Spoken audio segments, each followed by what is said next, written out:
प्रस्थान किया और जब मैं वृंदावन की ओर गया तो मैंने देखा एक युवती खिन्न मना से बैठी है और उसके सामने दो वृद्ध लेटे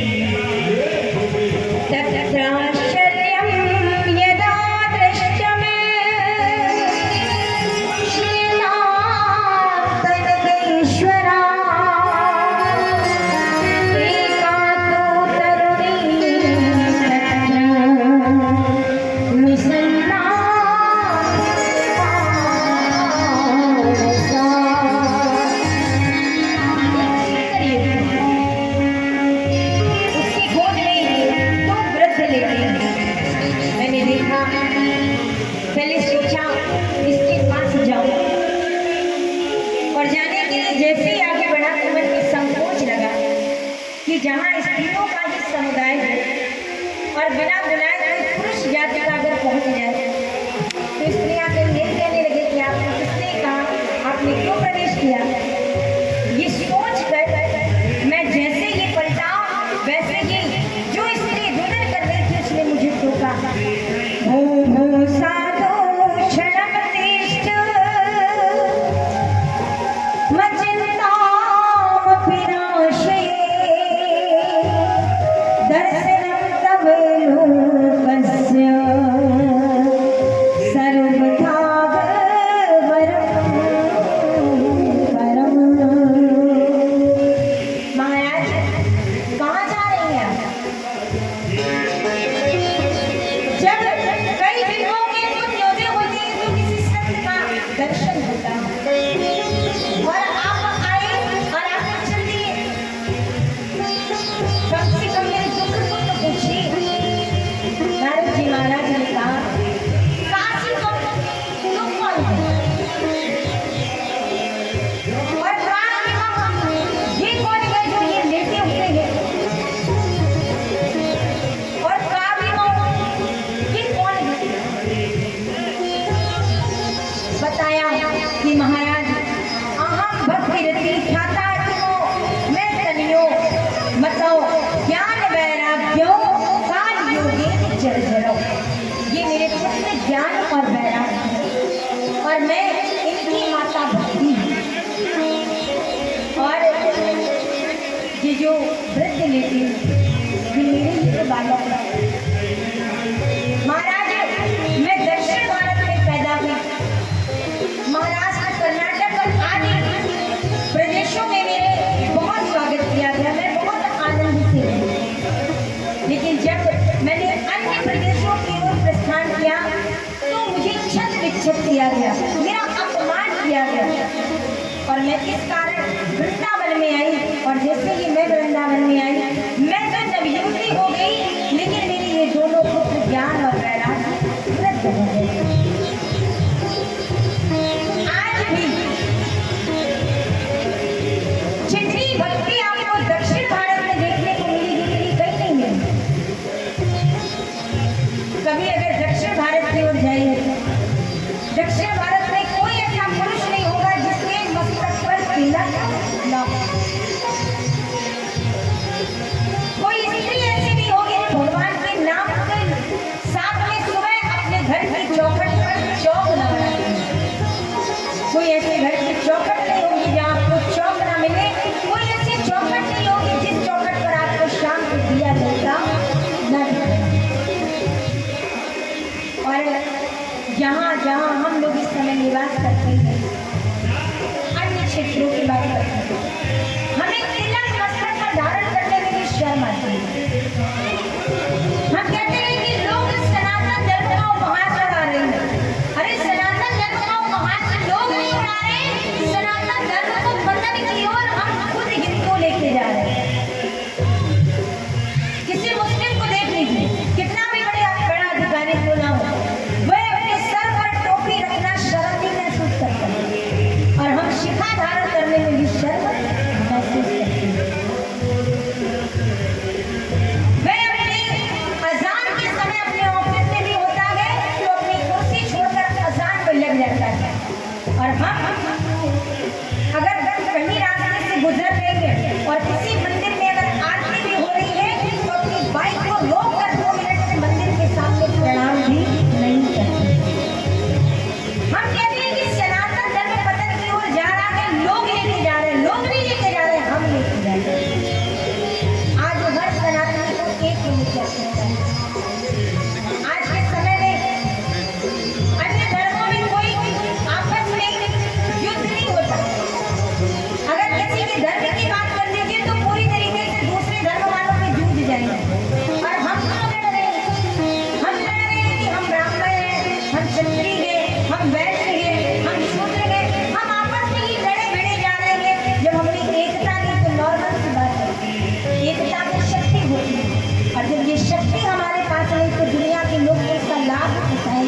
ने जब अपना परिचय दिया, बोले महाराज आप जैसे संतों के दर्शन से वो कर्म जो पाप के कर्म हैं वो कट जाते हैं। तो आप कुछ ऐसा कीजिए कि मेरे ये जो बच्चे वृद्धावस्था को प्राप्त हो गए हैं ये स्वस्थ हो जाए। बोले ठीक है महाराज। अब श्री नारद जी महाराज ने उपनिषद का पाठ किया, वेदों का पाठ किया, गीता पाठ की घूर गीता का 2 बार पाठ किया। कुछ चेतना आई और चेतना आने के बाद में फिर वह उसी अवस्था को प्राप्त हो गया। जब ये देखा नारद जी महाराज हर तरीके का उद्गम कर रहे हैं, इतने में आकाशवाणी कि नारद जी महाराज सत्कर्म कीजिए। नारद जी महाराज ने कहा आगे तक हम कर रहे थे लेकिन सत्कर्म नहीं करते। बोले और सत्कर्म क्या है ये तुमको कोई संत बताएगा क्या? नारद जी महाराज ने सोचा कि संत बताएंगे, अगर संत का नाम बता दिया होता तो तुरंत जाकर पता कर लेते। नारद जी महाराज मन में सोच ही रहे थे और इतने में महाराज आप लोगों के दर्शन हो गए सनकादिक ऋषियों के। तो अब आप बताइए कि हमें कौन सा सत्कर्म करना चाहिए? सनकादिकों ने कहा महाराज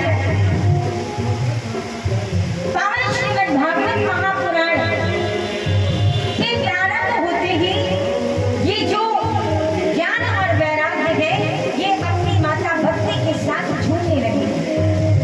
बोले महाराज मैंने अपने पिता ब्रह्मा जी से भागवत का पाठ सुना और ये जो भागवत है श्रीमद् भागवत महापुराण वेद रूपी कल्प वृक्ष का एक परिपक्व फल है। तो जो वेदों के पाठ से असर नहीं हुआ तो भागवत के पाठ से असर कैसे होगा? पहले सुनो, मान लीजिए कि किसी ने आम का फल खाया। अब आम तो बहुत मीठा होता है, जैसे ही आपने मीठे फल को का रस पाया मन में सोचने लगे कि जब आम का फल इतना मीठा है तो फिर आम का पेड़ कितना मीठा होगा। अब धीरे से आम के पेड़ को ये काटना प्रारंभ कर दिया तो जो रस आम के फल में मिलता है क्या वो आम के पेड़ में मिलेगा? नहीं। दूध की हर बूंद में घृत घी होता है। अब मान लीजिए आप लोग पूड़ियां बना रहे हो घर में, घी में निकाल रही हो और घी समाप्त हो जाए और मन में सोचो कि घी तो दूध से बनता है तो दूध में ही पूड़ियां निकाल लो, तो घी में पूड़ियां निकलती क्या दूध से निकल सकती है? नहीं। तो जो पावन श्रीमद् भागवत महापुराण से ज्ञान और वैराग्य मस्तिष्क हो सकते हैं वह वेदों के द्वारा नहीं होते। बोले ठीक है महाराज। आयोजित किया गया। बोले कहाँ चले? बोले यहाँ पर नहीं, हरिद्वार गंगा आनंद तट पर चले। अब हरिद्वार इसलिए क्योंकि ये पावन कथा उस समय की है जब लोग महाप्रयाण के लिए बद्रीनाथ जाते थे। 2-4 पहुंचते थे और जो पहुंचते थे वो इतने उच्च कोटि के संत हो जाते थे फिर उन्हें दुनिया की किसी भी चीज से कोई मतलब नहीं रहता। अगर बद्रीनाथ में कथा होती तो सुनने वाले 1 और सुनाने वाले 4। और दूसरा कारण कि यहाँ पर नहीं, बीच की देहरी है हरिद्वार हरि का द्वार और जब बीच की देहरी में दीपक जलता है तो अंदर बाहर हर तरफ प्रकाश फैलता है। हरिद्वार बीच की देहरी की संत अगर चाहेंगे तो थोड़ा नीचे आ जाएंगे, गृहस्थ चाहेंगे तो थोड़ा ऊपर आ जाएंगे। इसलिए हरिद्वार में पावन कथा का आयोजन किया गया है। बालू की रेत में व्यासपीठ बनाई गई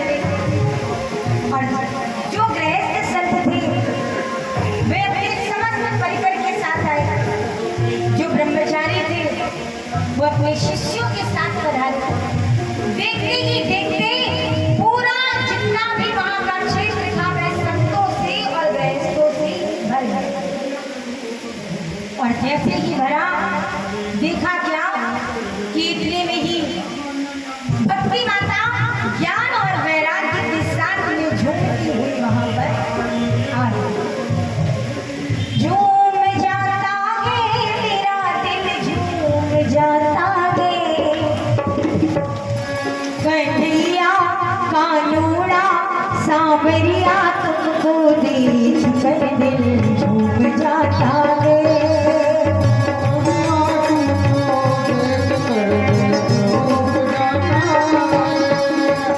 झूम जाता है मेरा दिल झूम जाता है।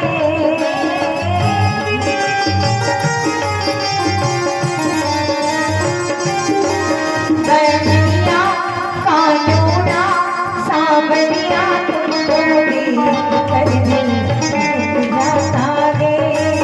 सांवरिया तुमको देख कर दिल झूम जाता है। हरि बोल।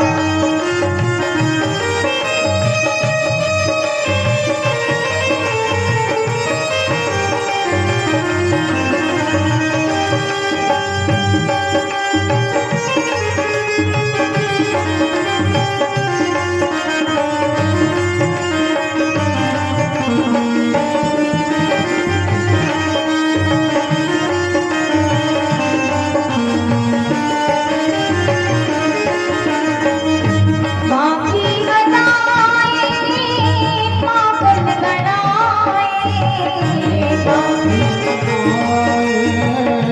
पावन बनाए। तेरी प्यारी बत्तियां मेरे मन को लुभाए।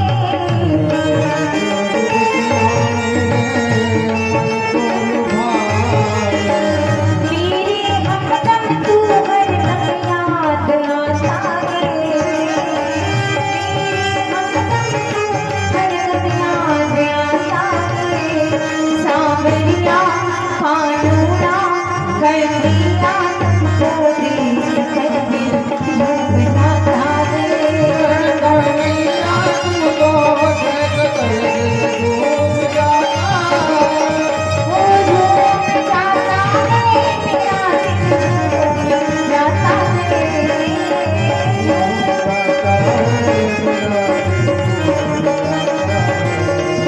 बनिया तुमको देख कर दिल झूम जाता है। सांवरिया तुमको देख कर दिल झूम जाता है।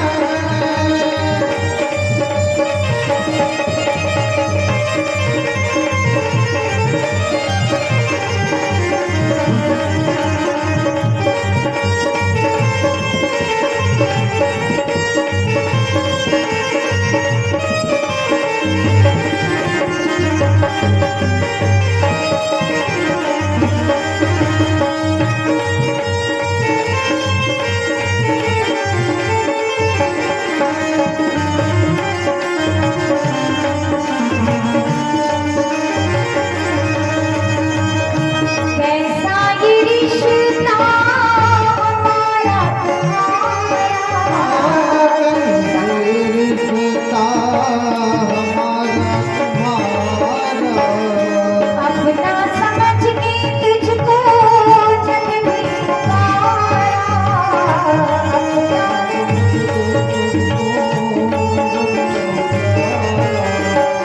चेहरा आँखों की आगे घूम जाता है। चेहरा आँखों की आगे घूम जाता है। सांवरिया कानूना गंदिया तुमको देख कर दिल झूम जाता है। सांवरिया तुमको देख कर दिल झूम जाता है।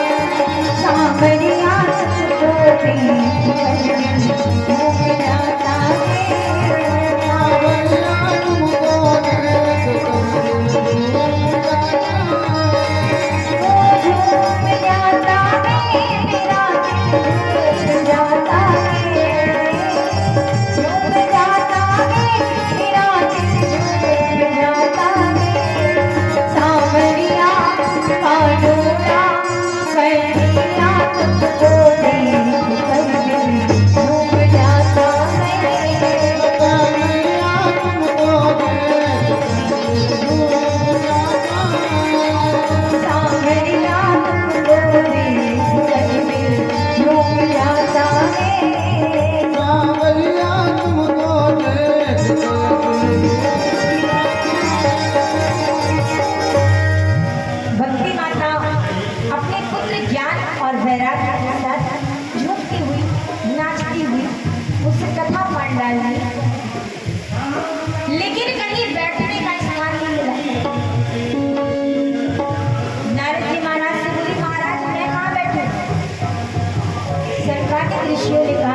यहाँ जितने भी भक्त बैठेंगे आप उन भक्तों के हृदय में जाकर बैठें। भक्ति माता भगवान की प्राण वल्लभा है। भगवान आपके हृदय में बैठने के लिए आते हैं, झांकते हैं, जब देखेंगे कि इस हृदय में पहले से ही इस कमरे में आपने पहले से बड़ी लंबी सेना लगा रखी है, बहुत लोग बैठे हुए हैं। आपके हृदय में छल कपट द्वेष ईर्ष्या लोभ मद मत्सर जब इतने सैनिक पहले से भरे हैं, भगवान आपने कहते इतनी तो सब लोगों ने जगह दे दी मैं बैठूंगा, भगवान आपने को हराकर चले गए। और भगवान देखते हैं आकर एकदम सुंदर कमरा, और उस कमरे में कोई भी नहीं बैठा, और उनकी प्राण वल्लभा भक्ति माता ने पहले से उस कक्ष को परिभाषित कर रखा, पूरी तरीके से स्वच्छ कर रखा, तो भगवान बिना बुलाए उस हृदय में घुस जाते हैं। और अगर एक बार भगवान आपके इस हृदय में प्रवेश कर गए तो आप निकालना भी चाहोगे